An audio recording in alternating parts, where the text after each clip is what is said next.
Remote work is the best, and I'm gonna go over some of the best places that I've worked remotely in the last 5 or so years since I've been a digital nomad internet entrepreneur.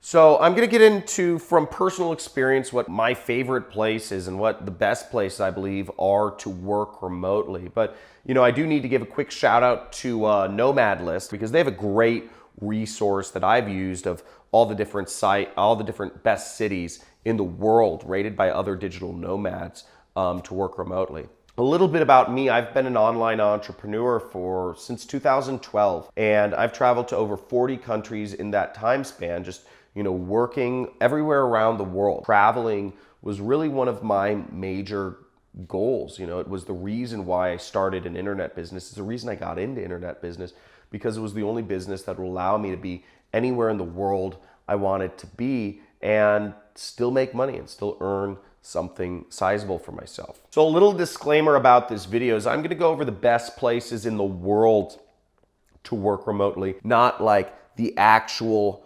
specific locations. And I actually will name a few locations, but one thing you'll want to know is that wherever you are in the world, you want to make sure you have a quiet place. I'm putting quiet here, right? These are my 4 little tips about working remotely. Quiet place is important because if you're shooting videos or if you want to be focused, I think it's always good to have a quiet place. That being said, here are my other criteria of places to work remotely in general. You need to be in cities where there's a fast internet connection, okay? Fast internet is so essential to working remotely, and it's one of the biggest problems that I ran into trying to travel the world and work. I'd get to a country like Cambodia, and they have just absolutely awful internet connections. You can't work. You can't get anything done. If you need to upload video files, if you need to download videos, if you need to watch videos, if you need to upload a website or download a website, or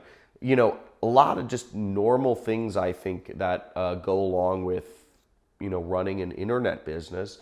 You just need fast internet. I think it's kind of the nature of the beast. So go to places where there's a fast connection. And I'm going to go over a couple specific locations right after this of the place at the top of my list. Kind of like right along up with a fast connection is you want a steady connection. Now, I've gone to places like Haiti or Vietnam, or even certain locations in Thailand, and the connection is just on and it's off. They're brownouts because the electricity infrastructure isn't built up enough. So the whole power grid browns out around noon, or whenever people are using the most air conditioning. And that happened to me a few times in certain places in Thailand. But you want to go places where this connection is steady. If you have to do a meeting, if you have to do a business call or a conference call, you can't have that call drop in the middle of your go-to meeting and, the internet's out for 5 to 10 minutes, so then hop back on and say, oh, sorry, the internet browned out here for 10 minutes, because then they're just going to say, why the heck did I allow you to work remotely in the first place? This is an inconvenience to me. So you don't want to do that. If you have a remote job, you don't want to be dealing with those issues. You're lucky enough to have a remote job. You need a steady connection. So, make sure to check the down up time and whatnot of the place you're at. The other criteria I give to working remotely is cheap. Having a cheap place to work remotely is a big benefit. Assuming that you've got that fast, steady connection, you can really work anywhere. And that's the benefit, is you can save a lot more money. If you have a job for a German or a British or American company, and you can work somewhere else in the world, that's fantastic, because you can take that extra money that you would be spending at your cost of living and saving that up. Now, a few of my favorite places to work remotely. The first one I would say is, Chiang Mai, Thailand. There's a lot of good places to work remotely in Thailand, but Chiang Mai is one of my favorites. Chiang Mai is great because it has a great community of other expats, and expats means expatriates, people from other countries.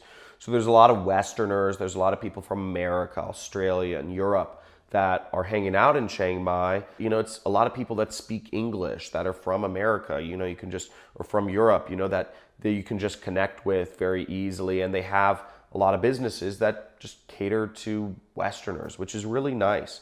So you're living in a very foreign, you know, it's a jungle, right? But you know, there's businesses like rock climbing. You know, rock climbing is not something they do, you know, they naturally do in Thailand.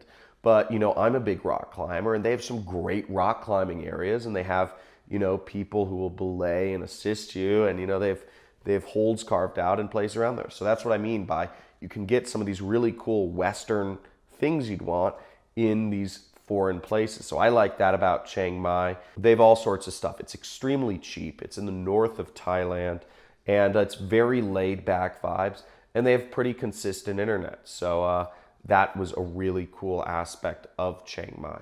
The second place in Thailand that, you know, I'm a huge fan of, and I believe, you know, many other people are. It's kind of what I call, it's kind of the decompression chamber for all, you know, travelers in the world. I mean, this is the spot where, you know, all roads kind of lead to Rome when you're backpacking or when you're a digital nomad, is Bangkok. Bangkok is, you know, they have fast, steady internet. It's a big city with literally every Western amenity you could want. And it's fairly cheap. I mean, if you're looking for some of those Western comforts, it's not the cheapest place in the world. I'm going to go over one of the cheapest places that fit these criteria in the world I've seen in a second. But Bangkok has a huge community of, you know, Westerners that are there. They have, you know, a lot of businesses that cater to Westerners. If you want, you know, it doesn't matter what you want, hamburgers, pizza, you know, if you want fried chicken, you know, they have KFC, they have McDonald's, they have a TGIF there, you know, they have Chili's, you know, they have Fat Burger there. They have everything you would want. You could go to Bangkok and, you know, nothing, you could have this totally foreign experience because it's very culturally foreign, but you could hang out with all Westerner. It's really great.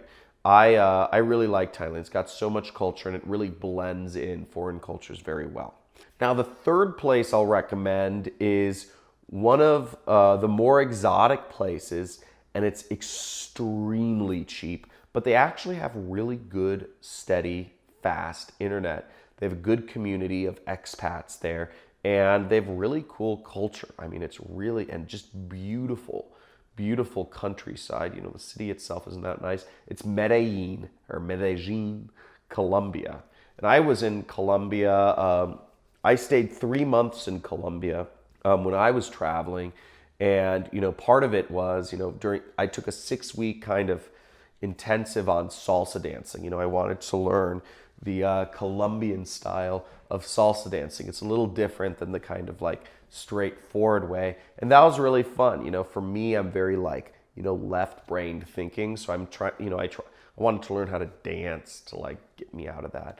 And I also really enjoyed their kite surfing, and I went on some jungle excursions. And Colombia is really great. And as I said, a lot of Americans live there. There's a huge community of Americans that live in Colombia. I'd say Costa Rica, Panama, and Colombia are like 3 major hot spots for Americans outside of the US. So that goes into my 4th place, which is Costa Rica.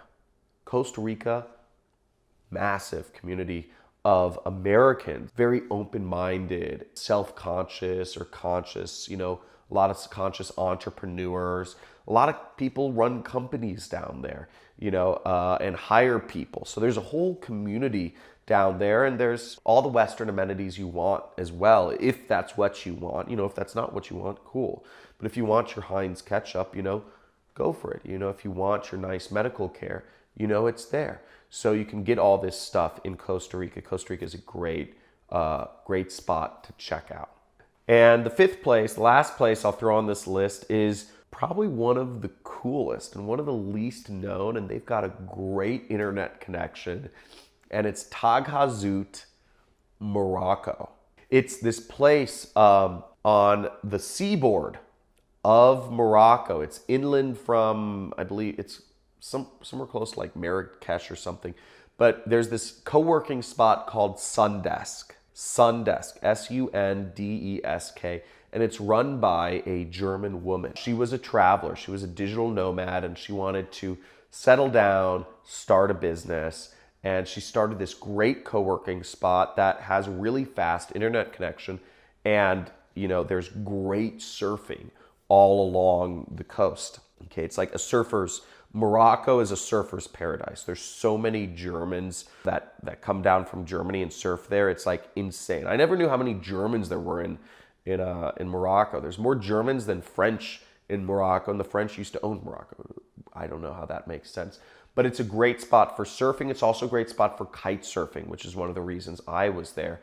And they've got all these amazing like hidden valleys and desert oases around there. It's so freaking beautiful. I went on a safari in the Sahara Desert. There's this big line of mountains called the Atlas Mountains. You cross over these mountains and you're in the Sahara Desert, which is this huge desert that spans all of Africa.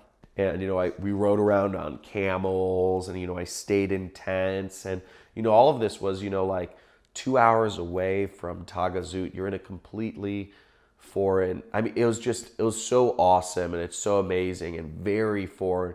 Don't have a lot of Western amenities in Tagazout, but you have what you need, and you have very fast internet. So I really loved that place. Now, if you found this video helpful or informative in one way, let me know what was the best either tip or the best place that I named that got your interest the most in this video. Make sure to like, subscribe if you'd like to learn a little bit more about how you too can work remotely. And if you want to learn what I do for a living, I'm an internet entrepreneur and have been for since 2012. There's a link in the description which includes a free training so you can learn about what it is I do to make money for a living.